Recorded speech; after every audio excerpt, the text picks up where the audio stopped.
নমস্কার বন্ধুরা, বাঁকুড়া জেলার ছোট্ট একটি গ্রাম থেকে আমি মিঠু আমার ব্লগ চ্যানেলে আপনাদেরকে অনেক অনেক স্বাগত।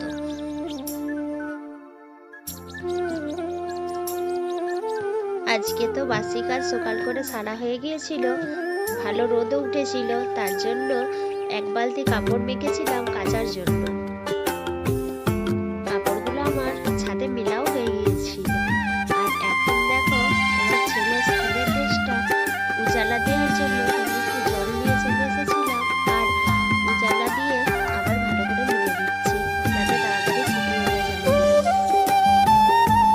আমাদের বাইরে কতকগুলো লঙ্কা চারা আর ফুলের চারা এনে লাগানো হয়েছিল, সেগুলোর গোড়াতে তো মাটি ছিল না, তার জন্য মাটি এনে গোবর সার এনে একসঙ্গে মিশিয়ে গোড়ায় গোড়ায় দিয়ে দিচ্ছি।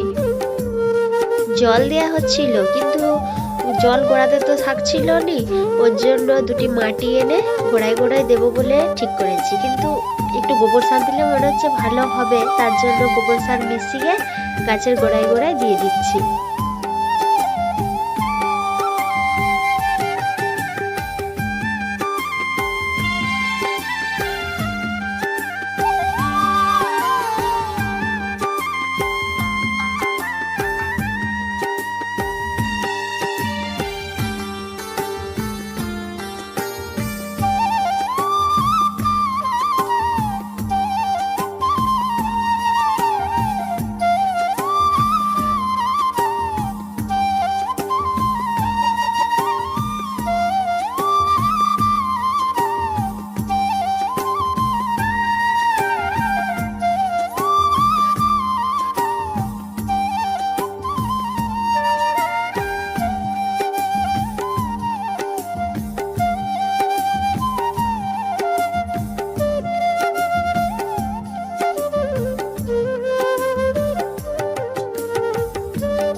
ভালো করে গাছের গোড়ায় গোড়ায় মাটিগুলো দিয়ে দিচ্ছি যাতে জলটা ধরে রাখতে পারে আর গাছগুলো বেশ ভালো সুন্দর হয়।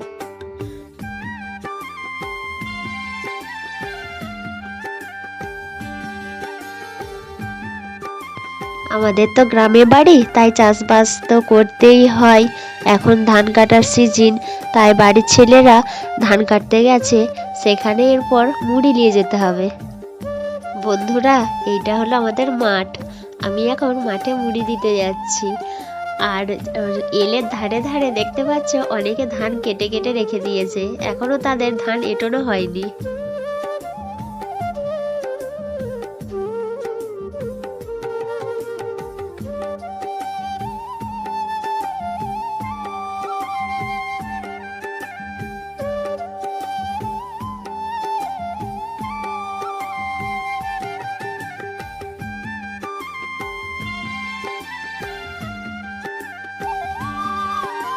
এইভাবে গ্রামের মেয়ে বউদেরকে মাঠে মুড়ি দিয়ে আসতে হয়, কারণ বাড়ির ছেলেরা তো সকাল সকাল চলে যায় কিন্তু আর ঘরে খেতে আসেনি, তাহলে তাদেরকে তো খেতে দিয়ে আসতে হবে, তার জন্য। এখন কিন্তু আমারও মুড়ি খাওয়া হয়নি, আমি ঘরে যেয়ে তারপরে মুড়ি খাবো। দেখেছো বন্ধুরা, জল ঝড়ের কারণে কেমন ধানগুলো হেলে শুয়ে গেছে, এগুলো কিন্তু ধান কাটতে ভীষণ কষ্ট হচ্ছে। আর কষ্ট হলে কি বা করার আছে বলো বন্ধুরা, চাষ যখন করেছে ধান তো কাটতেই হবে। জানো তো বন্ধুরা, আমি এরপর ঘরকে চলে এসেছি। ঘরকে যেয়ে আমি ভাবলাম যে জামা কাপড়গুলো তুলে নিয়ে আসি ছাদ থেকে। দেখছি তখন মায়ের পুজো করা হয়ে গেছে, তার জন্য ভাবলাম যে তোমাদেরকে একটু দেখিয়ে দিই আমাদের ঠাকুরের কাজটা।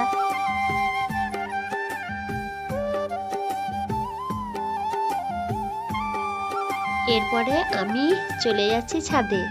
ছাদে জামা কাপড়গুলো নিয়ে আসি। এসে আমি তো বললাম মুড়ি খাবো, খিদেও পেয়েছে, 10টা প্রায় বেজে গেছে।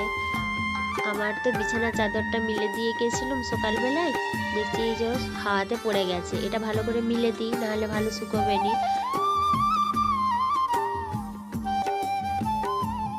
এটা মিলে দেওয়ার পরে ছেলের জামা কাপড়গুলো, জামা প্যান্ট যা আছে যেগুলো শুকিয়ে গেছে আর কি, সেগুলো আমি নিচেকে নিয়ে চলে যাব। জামাটা তুলে নিয়েছি, প্যান্টগুলো একটু উল্টিয়ে দিচ্ছি যেগুলো শুকোয়নি। তারপরে ওইদিকে স্কুল ড্রেসটা তুলে দিয়ে আর নিচেকে চলে যাব।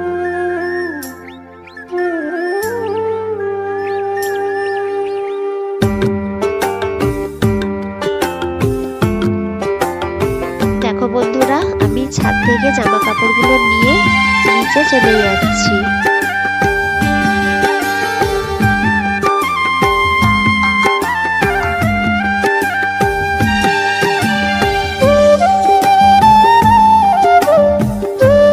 এইটা আমার প্রথম ব্লগ।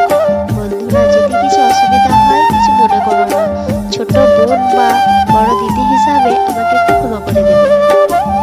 আমি সেইভাবে ক্যামেরার সামনে কোনোদিন কথা বলিনি।